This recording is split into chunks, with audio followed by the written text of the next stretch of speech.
In a world caught up in the never-ending storm of mass consumerism, of materialism, of war, and the continuous swirl of social and political problems, the Islamic holy month of Ramadan is an annual opportunity for communities, countries, indeed entire continents, to focus on something altogether more calm, namely personal values and spirituality. Ramadan, which is the 9th month in the Islamic calendar, is when the Holy Qur'an is said to have been revealed to the Prophet of Islam. It is also the time when hundreds of millions of Muslims across the world fast, which means not eating or drinking from dawn to dusk for the whole of that month. There are very important reasons for this: to strengthen a person's internal powers of self-control, to ward off evil, and to enhance one's level of spirituality.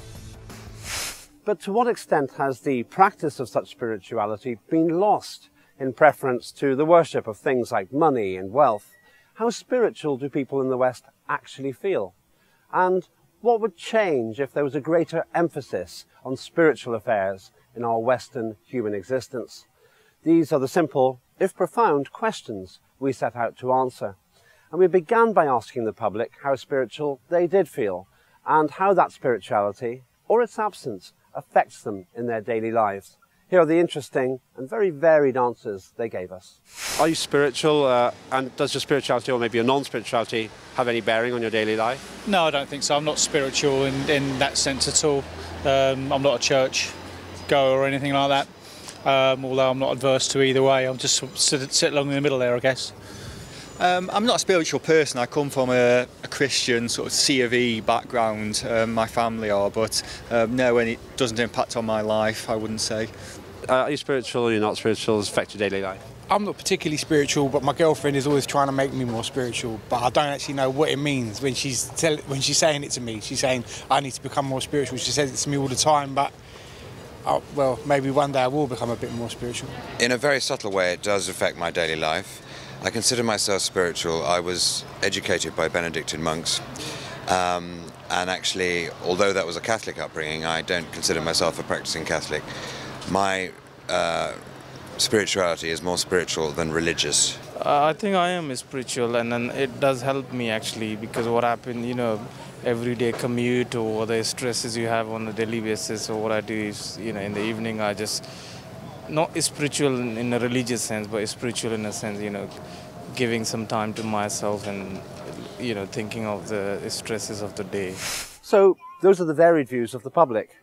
But how spiritual is the West and the countries within it? To what extent are Western affairs and society and politics affected by spiritual considerations? We turn to our experts for their point of view. It's important that we need to know how you have started and how sincere you are regarding the spirituality of the holy month of Ramadan. The beauty of Islamic way of fasting is that according to Islamic traditions, it prepares you way ahead of holy month of Ramadan, which means that we are recommended to get ready from the 2 months before holy month of Ramadan. So by the time, because the Rajab and Sha'ban months are considered to be as holy months as well, we get involved into religious activities and spiritual activities and prepare ourselves for the holy month of Ramadan, and by then we are kind of ready for a maximum benefit. I'm a bit hesitant about using the word spiritual because it has many connotations to it, but I would say that I have always felt a connection to a higher realm, or I've always had a sense that I'm not of this world and that there is a higher reality, and I do believe in spiritual worlds and also an ultimate transcendent reality that we are connected to.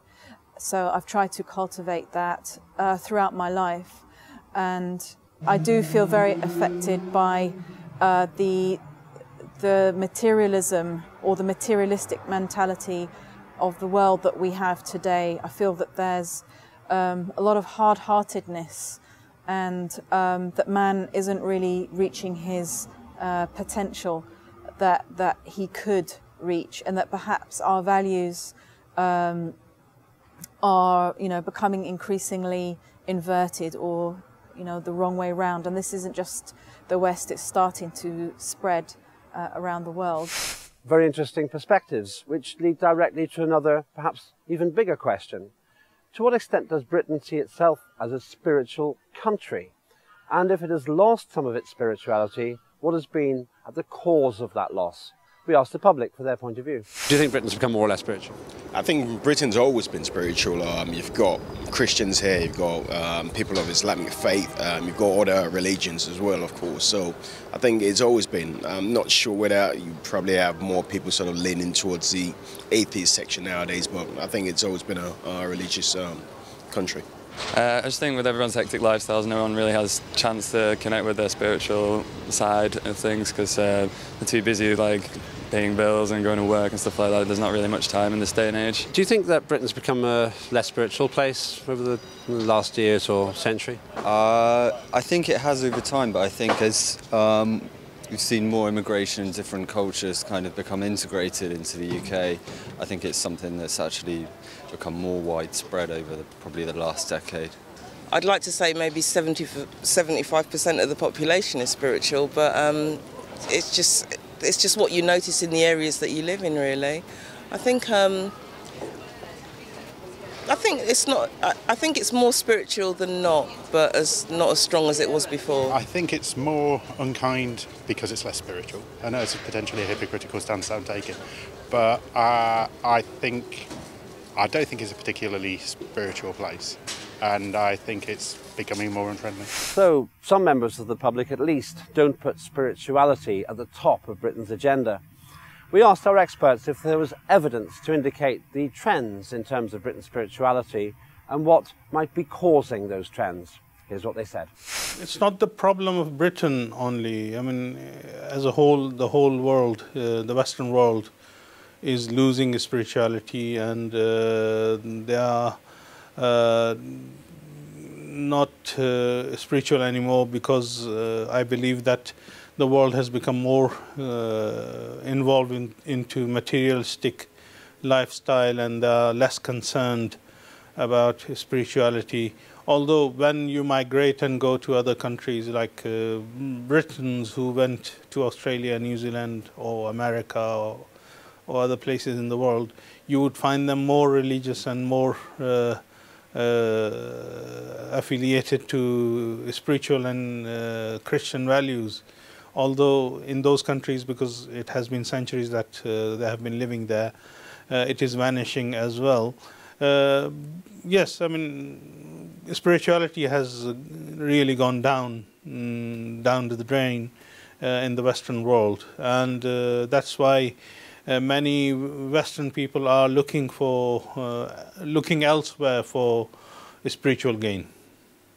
Britain has a lot of small spiritual groups. There are people who are very interested in healing, and they are interested in spiritual teachings.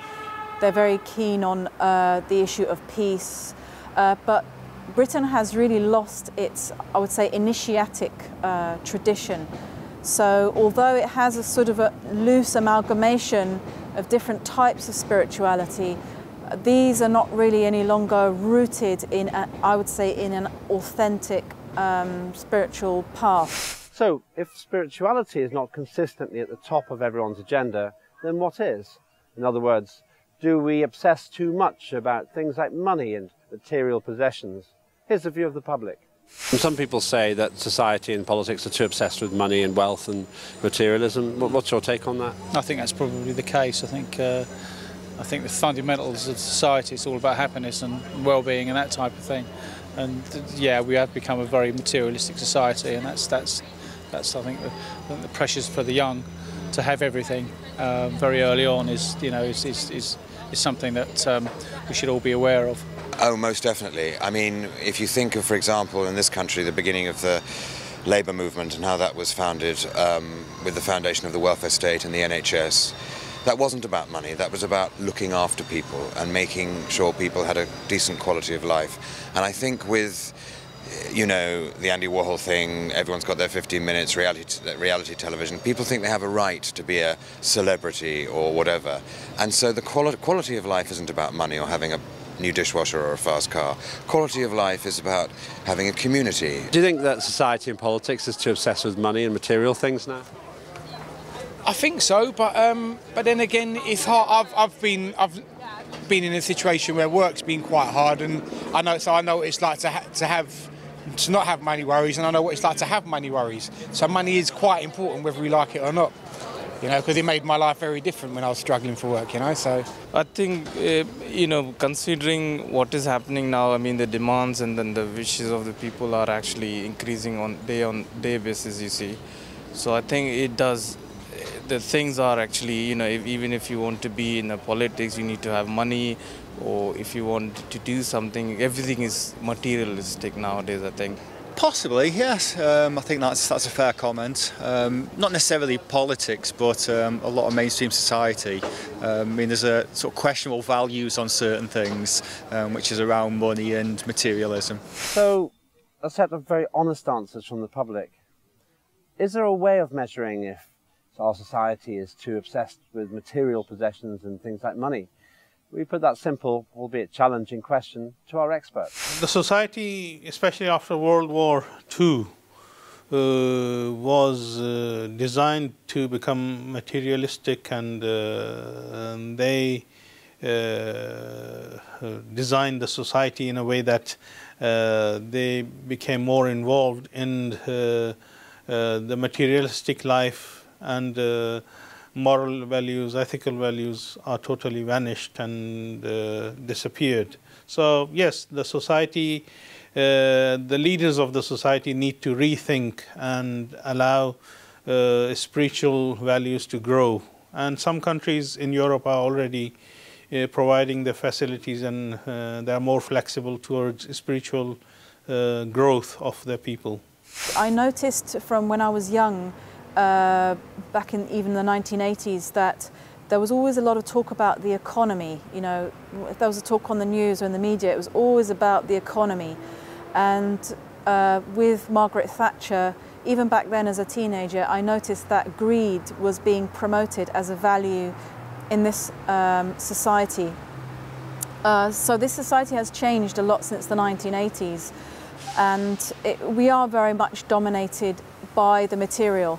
That's not to say that everybody is wealthy, but people start to value themselves according to material things. And we have obviously a very prolific advertising culture. There's advertising absolutely everywhere. You're always being tried to be sold something. So there isn't really a lot of space to practice publicly your spirituality. Spirituality is kept to the sidelines or behind closed doors, so it doesn't really affect the wider society. Hundreds of millions of Muslims around the world are fasting in order to improve their self-control and spirituality. Could the world benefit if more people were doing this? And if so, how would it change things? We asked the public. Hundreds of millions of Muslims are fasting right now as part of their religion. They do it because they believe it improves their self-control and their spirituality. Do you think that kind of self-discipline is actually useful in our lives? I think it is, yes. I think it's a reasonable and kind of setting yourselves targets is a good thing, yeah, yes. I heard somebody saying that that's really, I mean, with Christianity, there is Lent, but most people don't practice it.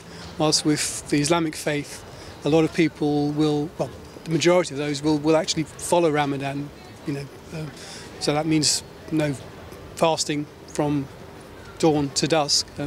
That's a very powerful representation of their faith, I suppose. I'm not committed to anything like that in my life, and I wish I was in some respects, because if it's really important to you, then you should really go for it, I reckon. Muslims people fast, and they do it for self-control to improve their spirituality and inner peace. Do you think that kind of self-discipline is useful to our society? It is, of course. If you look at the Islamic faith, Christians also fast, of course, don't forget Lent. So I think generally giving up something, and that I think helps you focus on other things, actually. Personally, I've fasted and I've found it quite, I've not done it for more than 3 or 4 days, but it's been quite beneficial. It gives you more clarity. I think it really makes a difference, and it detoxes your body, so it's a good health thing. Yeah, I think it's a good example for everyone to try and set themselves a challenge and show some self-discipline. So some people recognise the benefits of fasting as a method of self-control and developing one's spirituality. Others weren't so sure. We asked our experts if there was evidence to suggest the positive effect of this kind of self-discipline. There is no doubt that hundreds of millions of Muslims around the world are fasting, and this is the blessed month in which the doors of blessings of Allah are opened.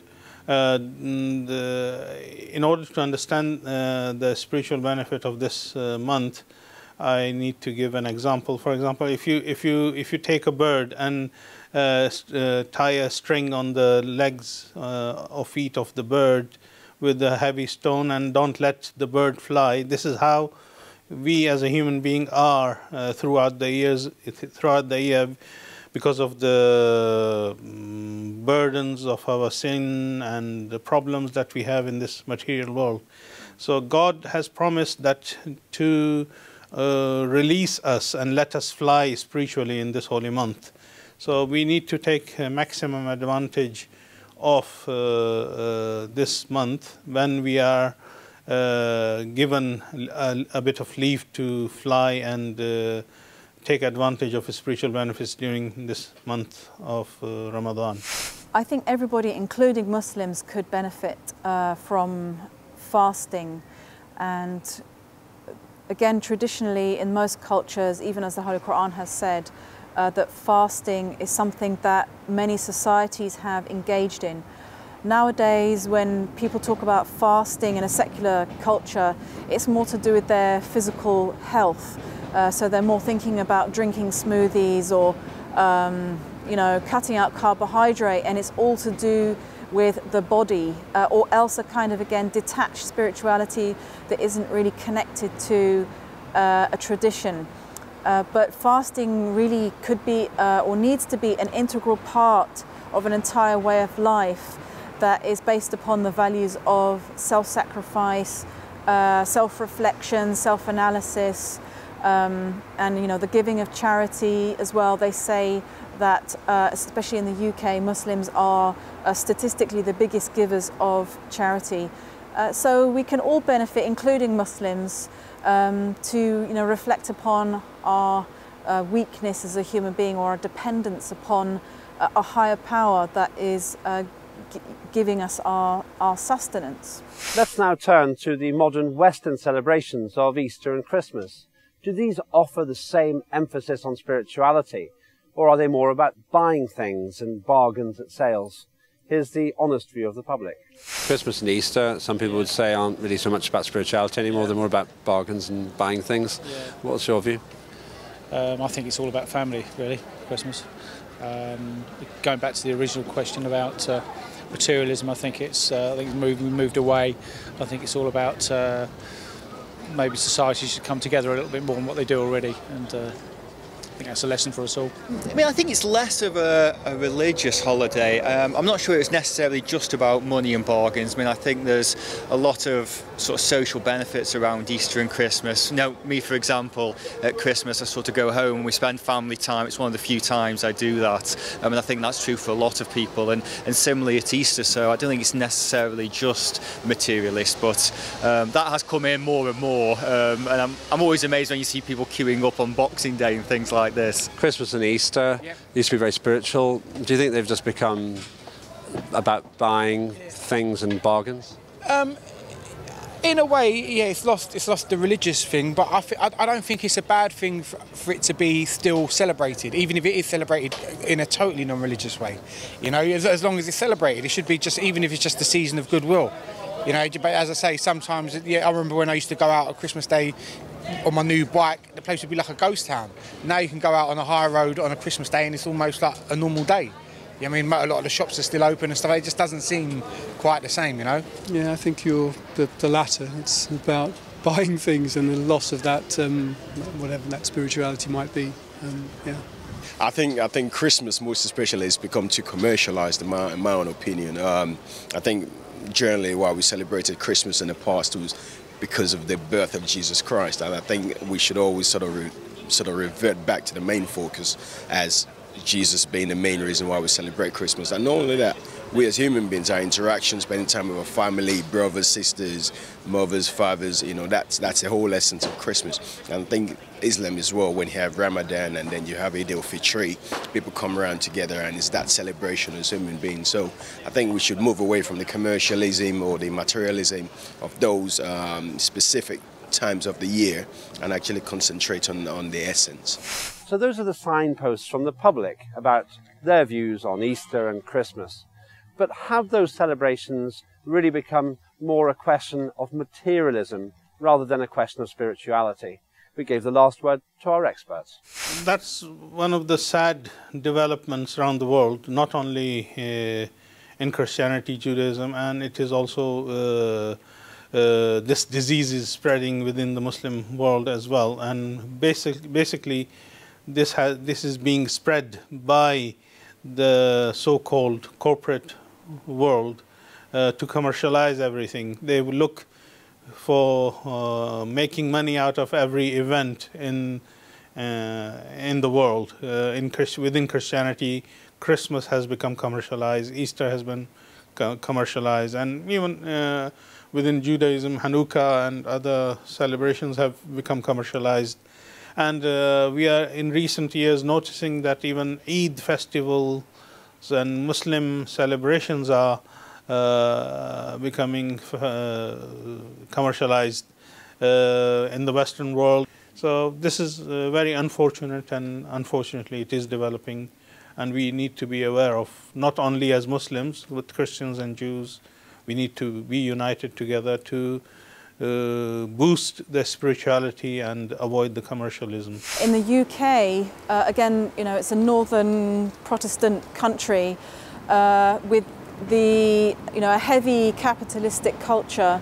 Unfortunately, Christmas and Easter don't really have the same kind of spirituality that perhaps they do in more orthodox Christian areas such as Lebanon or perhaps Russia or even Iran, because we know that there are many Christians in Iran as well. So again, with the predominance of a capitalist culture and the existence of secularism and a predominantly secularist society, capitalism has actually, in a sense, taken over these festivals, and they kind of pass without anyone really thinking in depth. I can't say anyone, but the majority of people are not really thinking in depth about their meaning or what they can get out of them. So in a sense, I mean, one of the reasons why people are converted to Islam is because it still has that authentic practice. Again, I've used the word authentic, but it still has that authentic practice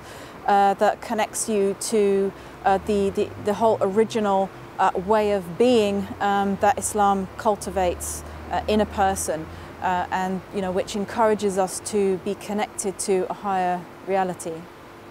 The Islamic holy month of Ramadan is an opportunity for Muslims everywhere to attain higher levels of spirituality and internal peace.